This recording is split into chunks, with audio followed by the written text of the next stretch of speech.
Good evening and salutations, my GH fans. Drew and Nina. You know, I know a lot of people don't like Drew. I've never been one to jump on that bandwagon. Watching Drew today was pretty hilarious because he had this long winded way of pretty much asking Nina to run Crimson. And in all reality,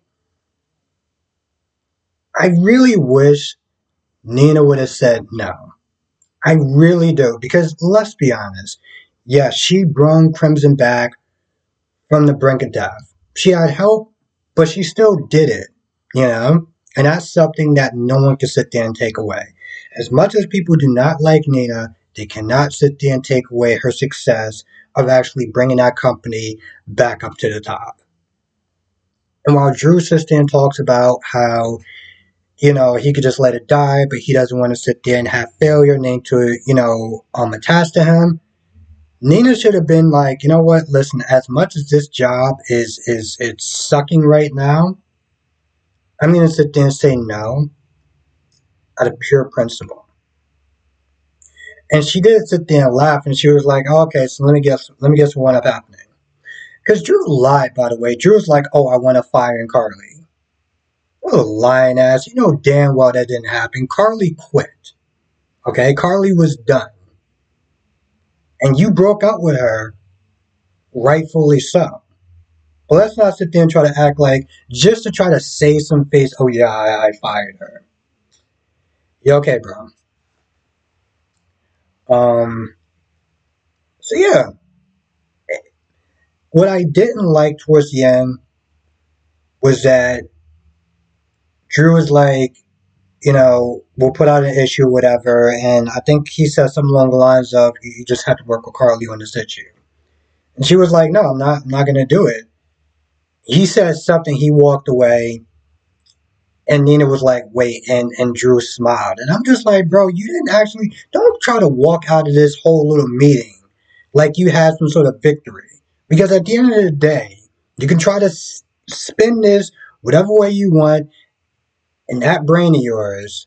But bottom line is, you walked in there and you begged her, well, you practically begged her to take the job. Now, in the beginning, Nina was going to have some issues trying to log on. Drew helped her out, and Nina brung some donuts and coffee, whatever, which, to be honest, I wouldn't have done that. But I'm just petty like that, so. But yeah, I love how he sat there and tried to spin it like he actually won something in reality. Um, he begged her to take the job back.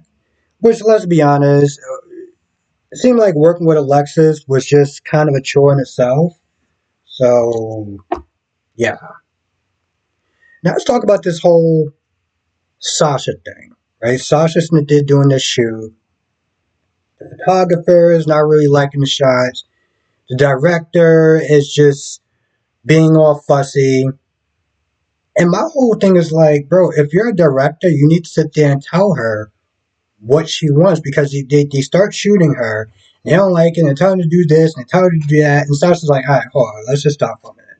Why don't you tell me what you want me to do, and I'll do it. And as a director, his job is literally sit there and to tell her how to do it. But all he do is just be like, oh, I just don't, it's not you. It's just, it's just something. I'm like, why don't you say what that something is? But Lucy figured it out, while Maxie, Brooklyn, Tracy, Spinelli, I think that's about it. Maybe somebody else is in the room, but I can't remember. Is talking about how they're updating their security and everything. So Sasha and Lucy comes back at the Maxie's like, what happened to the photo shoot? They come back, they have this big little meeting, and at first Tracy's like, oh, Lucy, you did something wrong. And Lucy pretty much just says that she's too accessible and she needs to be more like Kate Moss, her look is too wholesome. And that's not really her fault. but it is what it is. So you get a bunch of oversensitive ass people like Brooklyn, Maxie, and especially Cody, which honestly, tell you the truth, that dude could just kick rocks at this point. It's like, there's nothing wrong with her. Look, she's gorgeous. Blah, blah, blah, blah, blah, blah, blah, blah, blah. And I'm like, listen, I get that nobody, I guess that a lot of people don't like Lucy. I'm one of them, but she's right. She's pretty much sitting there saying, like, yo, listen, her look isn't working anymore. And she's like, you know what? How about we sit there and get somebody else?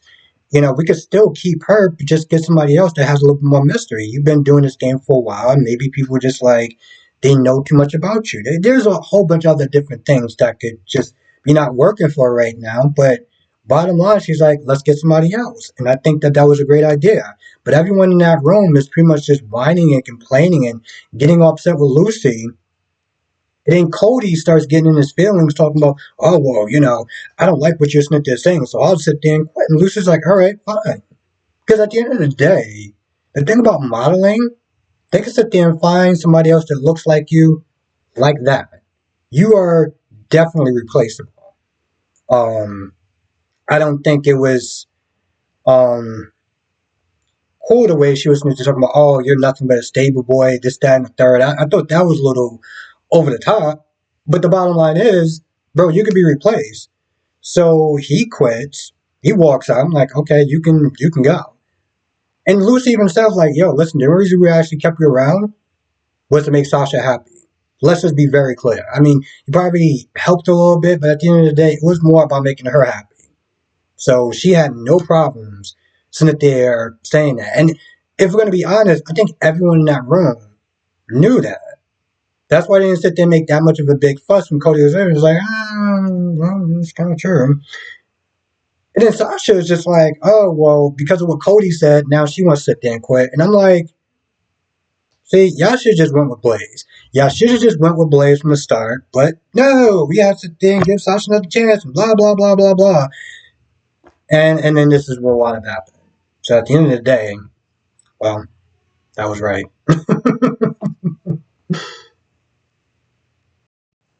I think the chick name is Deanna is coming to Liz about a discrepancy with the meds. Willow is looking at this whole thing, getting super shook, right? And at some point, you know, she's like, hey, listen, I finished my rounds or whatever. After she was with Heather, and, you know, she wanted to take her break.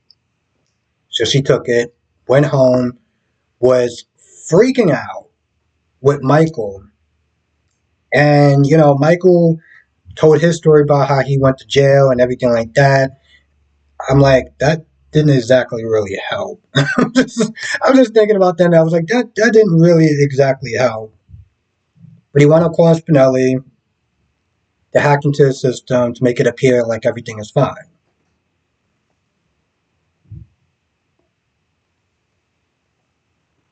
You know, Michael understood what Jason did for him when he went to prison for Michael to help him out. So he's like, you know, listen, whatever Jason needs, I got, no questions asked. Amazing, that kind of loyalty did not come from Sam at that point, or Sonny, but whatever. Um,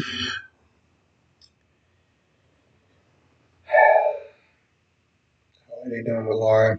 I mean, to be fair, they've been doing this before the new writers actually came in and started doing whatever they were doing. Because now Laura is being super sympathetic to Heather. And after talking with Heather and I guess talking about the good old days when she was a lot prettier and younger and bonding over Ace and everything, she talks to Kevin. She's like, you know, I feel like I should have more empathy for her. And I'm like, more empathy for her? What the f are you talking about? All the things she went up doing to your family over the years, and you're talking about how you want to have more empathy for her? What the First Esme, and now Heather. Being there to support her while Heather's sitting there freaking out about the possibility of dying. And I'm just like, what did you turn Laura into? You know, at this point, when she started to bond and really take care of a former sociopath at the time, um, like Esme, that's when I was like, I don't know what they'd want up doing with Laura, but this ain't working. And now she's doing the same thing with Heather. PJ was there for a little bit. He didn't really do too much. He was just kind of there to talk hospital doctor talk, which, to be honest, they could have just had a stand in do that, and it would have been the exact same thing. But whatever. I get it. He's a supporting role at times, so it is what it is. I also thought it was really, funny when Sasha was like, she was thinking about quitting and Maxie and everyone's sitting there freaking out and stuff. And I'm kind of just like, you know, in all reality, y'all should be having like backup plans in case this stuff happens. Because here's the thing. If it wasn't for Cody, let's just sit there and say it was something else. Let's just sit there and say, I don't really like the modeling thing anymore. I want to go in a different direction. They should already start having some candidates lined up, in case stuff like this does wind up happening. Because let's be very clear, they took a big risk on bringing Sasha back after everything that wound up happening. So they didn't know if it was going to pan out or not. And again, I said from the beginning, I was like, I think they should just win with Blaze. And now Sasha wants to sit there and quit because of what Cody said. I'm like, okay. I mean, that was Cody's experience. Your experience hasn't been like that. It's been has some rocky moments and stuff like that. But even when the director, for being a director, couldn't even sit there and explain what he wanted, she handled that very well. So I don't even understand where's this. I don't understand where's this change of heart is just coming from out of nowhere. It's almost like she's been thinking about it for a while, but like it, I don't know. It just doesn't seem like it makes a lot of sense. And I know a lot of people already not liking the new writers so far because of the direction that they're taking some characters like Laura, like Sam, like Sonny, the whole rewrite and everything like that with Sonny and his history. But like now with this whole Sasha just quitting out of nowhere, it's like what are we doing? Anyway, I feel like there's more to be said. I can't think of it at the time right now, but I feel like there's probably more. So, as I always sit there and say, come to the live stream tonight. We'll be sitting there talking about all the soaps, General Hospital, Days of Our Lives, Born and Beautiful. I know it didn't have an episode today, but we're still going to sit there and talk about Born and Beautiful. And the same thing with The Young and the Restless, because again, it didn't happen. Both of them didn't happen because of March Madness. So today and tomorrow will not be new episodes of